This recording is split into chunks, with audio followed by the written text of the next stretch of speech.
గురూజీ ఏంటి ఈ స్త్రీ శాపం? ఉమ్. నిజంగా అది ఫలిస్తుందా? ఖచ్చితంగా సార్. స్త్రీ శాపము అంటే దీన్నే మనము శుక్ర దోషంగా కూడా చూడాల్సి ఉంటుంది. ఓకే. ఈ స్త్రీ శాపం అనేది ఎందుకు వస్తుందంటే పూర్వజన్మల్లో స్త్రీలను హింస పెట్టడం ద్వారా ఈ స్త్రీ శాపం అనేది సంభవిస్తుంది. ఓకే. సో మరి స్త్రీ శాపం వలన ఏమవుతుంది అంటే ఈ జన్మల్లో అంటే వచ్చే జన్మల్లో వాళ్ళకు స్త్రీ కారకత్వకంగా ఇబ్బందులు ఎక్కువగా ఉంటాయి. ధన ఓకే. నష్టం సంభవిస్తుంటుంది.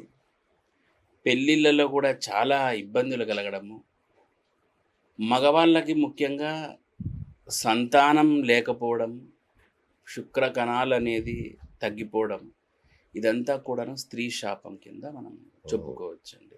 బా. సో ఇంతటి భయంకరమైన ఫలితాలని ఇస్తుంది ఈ స్త్రీ శాపం. ఓకే. రైట్ గురు. సబ్జెక్ట్‌లోకి వెళ్ళే ముందు ఒక విషయం నాకు చాలా సంతోషం అనిపించింది. అంటే మొన్న మీరు ఒక వీడియో చేశారు. ఆ వీడియో కూడా నా దగ్గర ఉంది.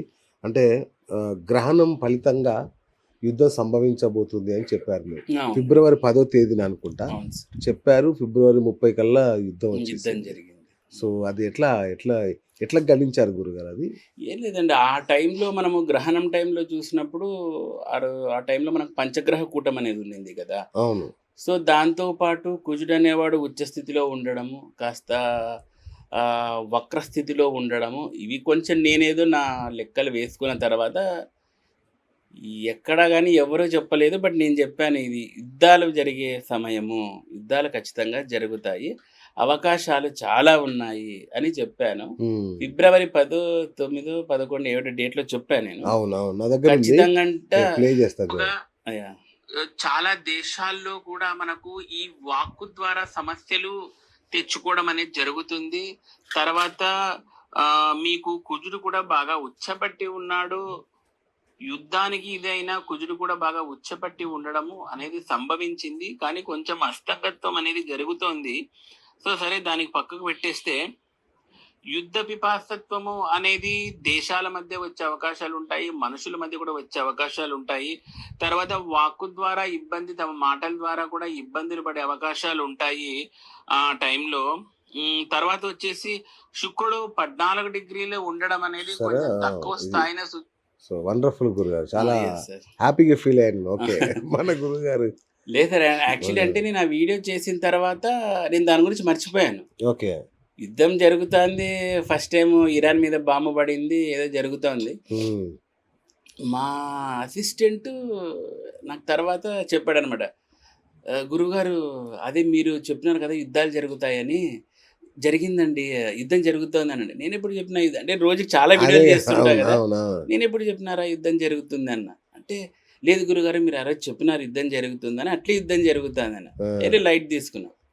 మళ్ళీ నాకు వేరే వాళ్ళు నేను చెప్పిన వీడియో నాకు ఫార్వర్డ్ చేశారు, నువ్వు ఈరోజు యుద్ధం జరుగుతుందన్నావు, యుద్ధం జరిగింది చూడండి. సో అట్లా ఓకే అనుకున్నాను. సూపర్. అండ్ ఇంకోటి గురుగారు, ఈ మధ్య ఏంటి ఇన్స్టాగ్రామ్లో కింగ్ అయిపోయారు ఏంటి, మొత్తం మా యూట్యూబ్ వదిలేసి మరి ఇన్స్టాగ్రామ్ లో దడదలు ఆడిస్తున్నారు ఏంటి? ఇన్స్టా అనేది అంటే ఈ మధ్య బాగా యాక్సెస్ ఉంది, క్లయింట్స్ కి బాగా రీచ్ అవన్నీ జరుగుతున్నాయి కదా, అందుకని ఇంకా యూట్యూబ్ కంటే ఇన్స్టా మీద ఎక్కువ. ఇంకోటి మీరు ఎంచుకున్న టాపిక్ కూడా మామూలు రచ్చలేదు అంటే అమ్మవారిని వదిలేశారా? అయ్యో అట్లేం లేదండి, అమ్మవారు పూజలు అవన్నీ కామన్, రెగ్యులర్ గా పూజలు జరుగుతూనే ఉన్నాయి. ఏమంటే జనాలు దైవ శక్తికి మించి వీళ్ళు ఈ ప్రాపంచిక శక్తి విషయాల్లోనే ఎక్కువ ఆసక్తి చూపించడంతో మనము వాటి గురించి ఎక్కువ వీడియోలు అనేది చేయడం జరుగుతుంది సార్. ఓకే. మొన్న ఒకటి చూశాను, మొబైల్లో మీరు పెట్టుకునే వాల్ పేపర్ ద్వారా కూడా మీకు బాగా వీడియోలు బాగా కనెక్ట్ అయ్యాయి. మొబైల్ వాల్ పేపర్ అని, తర్వాత వాచ్ గిఫ్ట్, ఇది బాగా చాలా వైరల్ అయింది. వాచెస్, తర్వాత పుట్టుమచ్చలు. సో ఇవి అవన్నీ చెప్పాలి, మాకు కూడా చెప్పాలి. సో చాలా బాగా వెళ్ళిపోయాయి వీడియోస్. ఏంటి సార్ వాల్ పేపర్, ఏంటి అది ప్రాబ్లం ఏంటి? ఏం లేదు సార్, వాల్ పేపర్ అంటే ఇప్పుడు మనము మొబైల్లో వాల్ పేపర్స్ పెట్టుకుంటుంటాం కదా స్క్రీన్ కి, అవి ఎట్లాంటివి పెట్టుకోవడం ద్వారా మనకు పాజిటివిటీ జరుగుతుంది అనే విషయం అన్నమాట. కొంతమంది లవర్ల ఫోటోలు పెట్టుకోవడం అంట, లేదంటే వాళ్ళ ఫోటోలే వాళ్ళు పెట్టుకోవడం, అంటే భగవంతునివి కాకోకుండా సెల్ఫ్ వాల్ పేపర్లు, అట్లీస్ట్ వాళ్ళు తల్లిదండ్రులు కూడా పెట్టుకోరు అనమాట. ఆ మొబైల్ వానివో లేదంటే వాళ్ళ లవ్వరువో వాళ్ళ ఇష్ట సఖివో ఆ, ఆ, ఎవరు పెట్టుకోవడం ద్వారా నెగిటివిటీ ఎఫెక్ట్ అనేది వస్తుంది అనే విషయం చెప్పాను నేను. అచ్చా అచ్చా. అది ఎలాగంటే ఇప్పుడు మొబైల్ అనేది మనం రాహుతత్వం కింద చూడాలండి. ఓకే. మొబైల్ అంటేనే రాహు. అంటే మనం రాహుని చేతిలో పెట్టుకొని తిరుగుతున్నాం అన్నట్టుగా. ఓకే. ముఖ్యంగా కొన్ని రాశుల వాళ్ళు మేషరాశి, వృశ్చిక రాశి, మనకు ధను రాశి కానీ, మీనరాశి, సింహ, కర్కాటక రాశులు వీళ్ళు మొబైల్ ఎంత తక్కువ వాడితే అంత మంచిది.